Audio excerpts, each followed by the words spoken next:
mga kababayan, ma'am sir, this is Jam, the Filipino channel lang niya pong lingkod.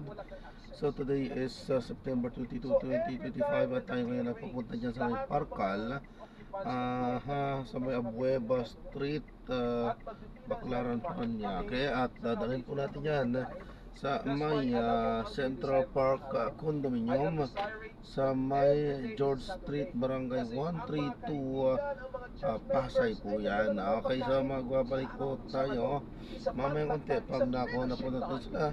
Disclaimer lamang po, ang content po natin ay kalsada at hindi ang passenger. Kaya nga naman, sakasakali naman po na may marinig kayo mga pangalan ng lugar, pangalan ng tao, pangalan ng organizations, government o private man yan, ay wala pong kinalaman ng channel na ito at wala pong pinapatungkulan. Lahat po ng pinag-uusapan dito ay pawang dito lamang po yan sa loob at wala pong pinapatungkulan sa labas. Okay po, so magbabalik po tayo mamaya konti pag nakuha na po natin sila. Minsan na, of course, it's time for us to show God's mercy. Wait, sabi nga ng Panginoon, you, whatsoever you have done, ang sabi niya sa Mateo, Pastor yun, 25:40, sabi niya, ano man ang ginawa mo sa pinakamaliit sa iyong mga kapatid, ay ginawa mo sa akin, ang sabi niya. So, that's the time na kung mayroong mga may sakit, dalawin po natin. Hindi naman tayo papasok sa trabaho. So, pagkatapos natin pag-worship, why don't we just go to the hospital, pag-serenade tayo. Ano pa? Yung sinasabi ko kanina, yung mga nandoon sa tikitan, sa bilangguan, they thought they are already forgiven. But of course, ang focus ng Sabat ay worship talaga, ha? Mga kapatid, pag-worship sa Creator, anong ginagawa dyan? Nagba-Bible study tayo, nagpe-pray tayo, nakikinig tayo ng sermon, nagre-reflect tayo, nagte-testimony tayo, kumakanta tayo ng mga songs, hymnals, kaya nga hymns ang tawag yan, Pastor, di ba? Yan po ay mga kanta na papuri sa ating Panginoon. So, mga kapatid, first is to focus on Jesus. How do we worship Him? Then, the love of Jesus, our respect for Jesus, will transpire to other people. And so we act the act of mercy. Yung sinasabi ko. That's why, additional po sa sinasabi ko, that's why every Sabbath afternoon, na ginagawa namin, nag-visit kami sa jail, nagkakanta kami, nagdala kami ng mga pagkain, the sharing, tama is act of mercy. That's why Sabbath is full-loaded messages. Napakaganda pa. So, mga kapatid, ulitin natin na ang Sabbath ay pag-worship sa Panginoon. Pero hindi ibig sabihin na confined ka sa church, hindi mo lalabas sa church kasi Sabbath. Noong unang panahon, ganyan sila, Pastor, ha? Yung maglakad ka nga ng 20 meters, yun, sa mga Hudyo, ay kasalanan na yun. Noon nga yung binabasa ko, Pastor, yung kanilang mga palatuntunan, yung panyo mo, dapat nakapatong na sa balikat mo. Kasi pag tinukot mo pa yan sa bulsa mo, sa kanila, ay kasalanan na yun. Work na yun sa kanila. Kaya kung magsisimba, yung mga magsisimba sa malayo, dapat doon na sila sa labas ng church. Tatambay na sila doon para papasok na lang sila. Yun ay hindi kasalanan. So, nakita mo, Pastor, kung gaano sila kay-strict pagdating sa Sabat. Pero hindi naman ganun ang gusto ng Panginoon. Ang sabi niya, ang Sabat should be at night. Ang Sabat ay business. Ano pa? Mag-shopping ka kasi para sa sarili mong kapakanan. Yeah. So any work that is not related to worship, ano mang bagay na hindi related sa pag-worship sa Panginoon, sa araw na iyan, ay huwag natin gagawin. Wow, just like yung mga things na hindi makapagbigay ng kasiyahan sa Panginoon. Yes. Tulad ng, sometimes nababraw tayo. That's why yung mga ibang mga kaibigan ko, pag Saturday, ino-off nila yung phone nila. Kasi very destructive. Yeah, tama naman. So ano ba yung mga nakaka-distract sa atin pag araw ng Sabat? Ay sana hindi natin gamitin. Pero ngayon, Pastor, halimbawa, Sabat, meron tayong live sa Hook Channel. Hindi makasimba at may sakit. Pwede yun. Pwede yun. Pero pagkatapos sana, ay huwag nyo nang pumunta sa ibang page ng Facebook o YouTube. Baka masinsay yung ating focus, hindi tayo makapag-worship sa ating Panonood. Panonood ng TV. Di ba, Pastor, panonood ng TV, Nung mga bata pa kami, naalala ko yung lola ko kasi talagang Adventist yan. Alam mo, pagka doon, naalala ko, pagka may bayabas siya, ang puno ng bayabas. Marami kaming bayabasan doon, Pastor, yung guwapo. Pag binigyan mo siya, tatanungin ka niya, kailan mo pintas?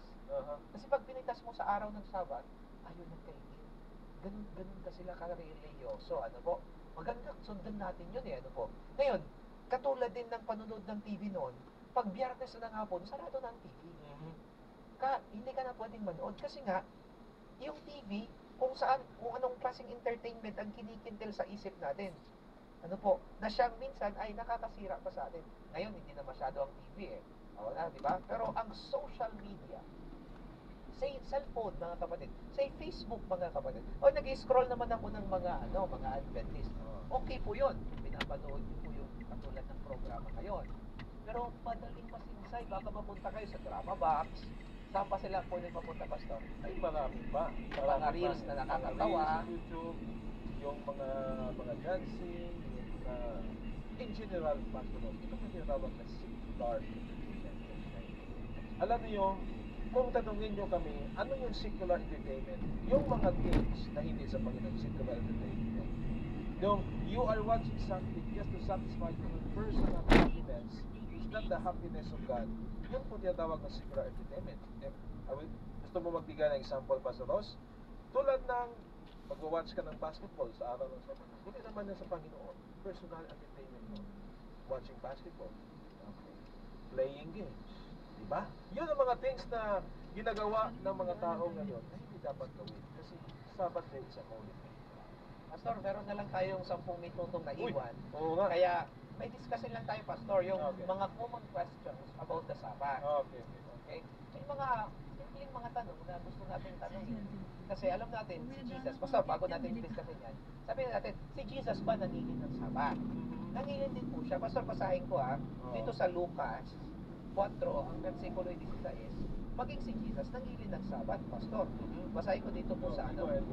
Yeah, sa Luke chapter 4, verse 16, ito ang sinasabi. Okay? Pumunta si Jesus sa Nazareth kung saan siya lumaki. Si Jesus, kaya Jesus Nazareth ang tawag, ano? Okay? Isang araw ng Sabat. Sabat na po ito, ang importanteng araw ng pahinga, ng pahinga. Pumasok siya sa sinagoga na gaya ng dati. So po itong Pinoy version na ito, tumayo siya para basahin ng scriptures. Wow. So, kung ating titignan, si Jesus Christ, mga kaibigan, mga kapatid, siya mismo, Jesus Christ himself, pumunta sa Nazareth kung saan siya lumaki. At sabi niya ay, sang-ayon sa kanyang gawin, sang-ayon sa kanyang ugali, according to his manner, according to his custom, siya ay pumasok sa church, hindi lang pumasok, nagbasa at nag-preach. So, Jesus Christ himself went to church. Sa Acts makikita natin na even the disciples went to church every Sabbath. Kahit no si Jesus Christ na ipako na sa cross, si Jesus Christ nanduda sa langit, the apostles, the disciples, the early church members, they went to church every Sabbath and kept the Sabbath only. So, si Jesus, nag-keep ng Sabbath, hindi niya question. Nagsimula yan kay Adan, nag-keep ng Sabbath. Kay Abraham, sa mga Israelita, nag-keep sila ng Sabbath. Kaya dire-diretso yan. Hindi yan natapos. Kaya nga pinaalis sa Egypt itong mga Israelita Kasi hindi sila makapag-keep ng Sabbath. Kaya sila inilalis ng Panginoon upang makapunta sa ilang at doon sila mag-worship. Because Sabbath worship is so important. Even the early churches, they kept the Sabbath. The Jews kept the Sabbath. Jesus did not question kung nabago ba hindi. Ikinip niya yung Sabbath. Hindi siya question na naging, bakit niyo pinagtan? Hindi napalitan. Ibig sabihin, Saturday yung Sabbath. Hindi napalitan. Hanggang sa ngayon, ang Sabado ay ipapangit ng mga taong nagmamahal sa Diyos. Hanggang sa bagong mundong nilikhay ng Panginoon. Sabbath. Maraming salamat. Napakaganda po na pag-illustrate mo, Pastor Ross, yung tinatawag na the Sabbath. So, balik po tayo sa sinabi mo kanina. I-discuss natin yung questions in a little time. Questions. Mayroong tanong dito, Pastor Ross. What if I have to work on the Sabbath? Okay na ba na magtrabaho sa araw ng Sabado? Yan yung sinasabi ko po sa inyo kanina. That is labor. Ano? At ang sabi niya, thou shall not labor. Huwag daw tayong gagawa ng anumang gawa. Sa araw ng Sabat, it is the rest day for the Lord. So pagka may, kaso may trabaho ako, pray. Kausapin niyo, boss, nyo baka pwede. Ipag-ayuno nyo yan. Sabi niyo sa Panginoon, Lord, please help me. Ayaw mo talagang masirain ang Sabat. And ask for a day off. Yes. Kung hindi ay God will prepare something. Pero ang sabi ng Biblia, hindi talaga. Ang araw ng Sabat ng pamamagitan, hindi ka pwede gawa ng labor. Maraming salamat. Pero ikalawang tanong, Pastor Ross. Pwede ba mag-travel during this time? Ayan. Saan nga tayo? Ano ba itong ano? Alam niyo, when you are on travel, it's very difficult. Ayaw ko maging maging masyadong, no, yung kung tawagin, masyadong, po dito, masyadong tayo malupit pagdating sa pagiging ng Sabat, po. So, sinasabi ba dito na masyadong extreme, hindi naman po. Pero pag nagbiyahe ka, nakikita mo ba yung Sabat? Alam mo, hindi mo maiwasan, sumakay ka sa bus, tumugtog ng love song, nakakasabay ka eh. Di ba? Yung anak ko, kahit pag narinig niya yung mga songs na secular, napapasabay din siya eh. When the world is ending, mga ganun siya eh. I wanna be next to you. Singer din pa, singer. Sabi ko, natutunan niya, mapapasabay ka talaga eh. Sinasamba kita. Wow. Ganda na boses mo, Pastor. Pastor? Alam mo ba, pag pumapasok ako sa CCR at naliligo, tapos, pag lumalabas ako, parang iba. Pero sa CCR, mabaganda yung boses ko, parang gano'n naman. Balikan natin, Pastor. Okay. Wala tayong oras. Pag nag-travel tayo, maraming distractions. Okay. Pag nag-travel tayo sa araw ng Sabat, mga kapatid, it will be hard for us to keep this up. Kasi, paano ka mag-worship? Eh, ang daming taong pumigilid. Kung driver ka man, di nakakonsentrate ka sa kalsada. Okay? So, so, as much as possible, we avoid traveling. Aliban kung emergency. Yeah. Kaya nga kami ni Pastor Jeter, mga kapatid, kasi nag-uuwian kami sa Cavite every night. Ngayon, ang ginawa namin, dito na kami natulog sa Manila noong Friday night. Hindi lang malamig, basta mas malamig na lugar yung natulugan natin. Ano? Okay, para hindi na kami mag-travel. We are preaching this. We have. Amen. That's true. So, wag mag-travel. Ang advice ay, wag mag-travel kung emergency lang. Pero yung mag-travel ng malayo, baka naman ang tinutukoy yung travel ay 5 kilometers. Ay, pwede naman yung papunta sa church. Pero yung paghapon ka mag-travel, hindi ka na makasama, ay hindi pwede. Last question, Pastor Ross. We have 4 minutes. It's okay to enjoy leisure activities on the Sabbath. Okay na ba? It's okay to enjoy the Sabbath, but not on leisure na tinuturan. Anong leisure ba yun? Okay? Kasi pag sinabing leisure, baka naman maglaro ka ng basketball. O baka naman manood ka ng TV na sinasabi natin, or mag-mall. Ay, hindi pwede, mga kaibigan, mga kapatid. Para sa Panginoon yan. Okay? Yung pagmumol na yan, gawin na natin sa ibang araw. At maging yung sa pagmumol, dapat, pati yung bibili mo, sa Panginoon din yan. Tanungin mo sa Panginoon. Bibili ka ng sapatos na sa 10,000. O, samantalang maraming kailangan mga, hindi ko sinasabing huwag kayo bumili. Pero kung magiging practical tayo, mga kaibigan, mga kapatid, di ba? Pastor Jeter? So, again, leisure, you can do that on other days. Pero pag Sabat, para lang sa Panginoon. Pastor, meron pang isang tanong dito. Paano yung pagbili daw? Ano ba? Bibili sa araw ng Sabat. Anong gagawin natin? Pwede ba tayong bumili sa araw ng Sabat? Pastor Ross, sabi ng Bible, we learn about Friday is a preparation day. So when we talk about preparation, lahat mo i-prepare na. Pag yung bibili mo ay hindi naman yan para sa Panginoon na hindi mo naman magawa yan pagka next day na lang. So yun ang principle na tinatawag na preparation day. Kung pwede mabili at prepare na lahat by Friday, it could be good. So, Pastor, tama yun yung pagbili mga kaibigan, mga kapatid, hanggang maaari, iwasan mo na. Malibang muna tayo, tubig, muna tayong tubig. Needs yan eh. Yung needs siguro pwede. Yung emergency, pero huwag naman puro emergency natin. Pero yung wants natin, yung pagbili, yung trade, para tumubo ay hindi sana, hindi po pwede. May example dito sa Nehemiah 13, Pastor, basahin ko sa English. In those days, sabi niya, I saw people in Judea trading wine presses on the Sabbath. Sabbath talaga, Pastor. And bringing in grain and loading in on donkeys together with wines, grapes, figs, and all the other of the loads. So may mga merchant daw sila na mga pinagbibili. And they were bringing all this into Jerusalem on the Sabbath. Therefore, ang sabi ni Nehemiah, alam mo si Nehemiah? Ito yung ito yung leader na nanuntok sinuntok niya yung mga kalaban. Galit siya sabi niya, therefore, I warned them against selling food on that day. Sabi niya, huwag kayong magtitinda ha. Bawal kayong magtinda pag Sabado kasi ito'y araw ng pangilin. So yung pagtinda at pagbili ay iwasan po sa lahat. Maliban lang of course, again, hindi po ako isang pariseo dito na magsasabing bawal talaga. Kung emergency ka po na may sakit, hindi ka ng gamot, or tauha, walang tubig, bumili ng tubig. That's fine. Pero yung bibili ka para sa leisure ng Sabbath. So, it means, ladies and gentlemen, friends, ito po yung nakikita namin na yung presentation ng Panginoon dito ay gusto niya lang na mabigyan ka ng isang araw na makasamba sa Kanya to experience the goodness and His blessings. Amen. So, Pastor Ross, ano pa yung last statement mo? Yeah, mga kaibigan at mga kapatid, again, i-review natin ang Sabbath ay hindi para maging mabigat. Sabi nga ng Isaiah 8:13, kung tatawagin natin kalungkuran, we should call Sabbath delight. Ano yung delight, Pastor? Kasiyahan. Hindi siya pabigat. Sabi ko nga sa inyo, ginawa ito na parang upuan ng tao para tayo magpahinga, hindi para pinupuhan. Pastor, alam mo nung bata ako, ang favorite part ko ng Sabbath, sunset. Yung patapos na. Kasi makakapaglaro na ako. Pero yun yung kaisipan ng bata. Pero ang kaisipan ng nagmamature sa pananampalataya, ang Sabbath ay hindi mabigat-bigat. Ngayon, pag Sabbath ay nagkakaroon na ako. Kasi nagtitigil ka sa trabaho, titigil ka sa ano mang ginagawa mo, titigil ka sa ano mang stressor sa buhay mo. Why? Because you're focused on worship. And it's a beautiful, beautiful experience.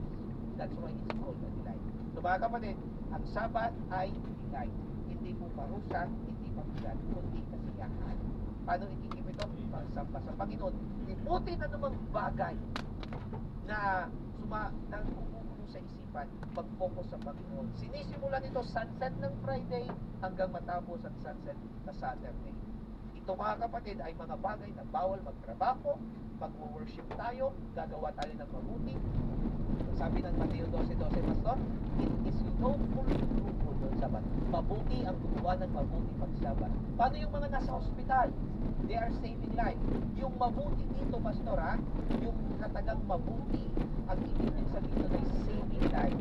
Kaya yung sa hospital, kung ikaw ay doktor, kung ikaw ay nurse, no problem. Pero, ischedule mo na huwag naman araw-araw, every Sabbath, ikaw na So, ito yung beauty ng Sabbath. Again, Pastor, kung binigay ng Panginoon ng Sabbath, there should be common sense in keeping it. Okay? This is to what? To make your relationship with God better. And as you become better in relationship with Him, you will know what to do and what not to do on Sabbath. Amen. Thank you very much, Pastor Ross. We don't have time anymore. I just want to give a powerful, statement this evening. If you need Christ, experience the goodness of the Sabbath. Naghihintay ang Panginoon ngayong gabi sa inyo. Experience, accept, and be blessed every time your Saturday dumating sa buhay. Tayo po ay manalangin, Pastor Ross. Tayo po ay manalangin. Panginoon, maraming salamat. Ikaw po ang sentro ng Sabbath. Ikaw ang dahilan kung bakit kami sisimba. Hindi po tutungkol sa kung faithful kami sa pag-keep ng Sabbath, kundi dahil faithful ang Panginoon sa amin, kaya sa amin po purihin siya. Panginoon, salamat po sa ating pag-aaral ngayon. Bigyan po kami ng patuloy na katalinuhan upang patuloy po namin itong ma-i-apply sa aming araw-araw na buhay. Salamat po sa katalinuhang binigay sa mga nakikinig, sana po'y patuloy po silang tumanggap sa katotohanan ito. At huwag nilang kailanman hinimutan. At ito po'y aming hinihiling sa pangalan ni Jesus. Muli itong kaibigan, Pastor Rosler Zamora. At yung 260. isang nagmamahal, Pastor Jenner Tan. Sa sabing 268. Sabbath ay regalo ng Diyos. Ang atin po ito. Kaya, ang tayo sasaya, Pastor Jeter, at ang mangyayari sa ating lahat. Maligaya at sinasama. Ato, bigyan ko po kayo ng 560. Sa'yo na lang po kaya. Ay, wala po akong ano man eh. Buong 500 din po yung pera ko po dito. Wala po akong bakit. Ito ay hindi lang isang serye ng pag-aaral sa Biblia, kundi isang paglalakbay tungo sa katotohanan, kapayapaan at buhay na walang hanggan. Paano ang pagsisisi sa Biblia ay hindi dapat katakutan. kundi yakapin bilang mensahe ng pag-asa. Revelation 2, dahil ang hinaharap ay nasa kanya. Drop na natin sila. So maraming salamat po sa panonood. Hanggang sa muli. Ingat po at God bless. Paalam po muna. Pansamantala tayo ay gagawa na ng panibagong video sa ating susunod na mission. Paalam po muna. Pansamantala po. So this is John pa rin, The Filipino Channel. Ang inyo pong God. Paalam po.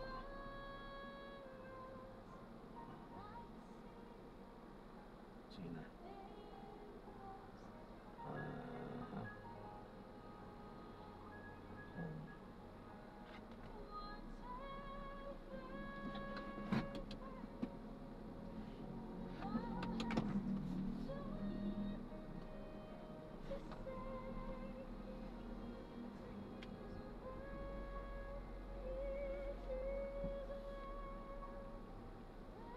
Ayan, paalam po.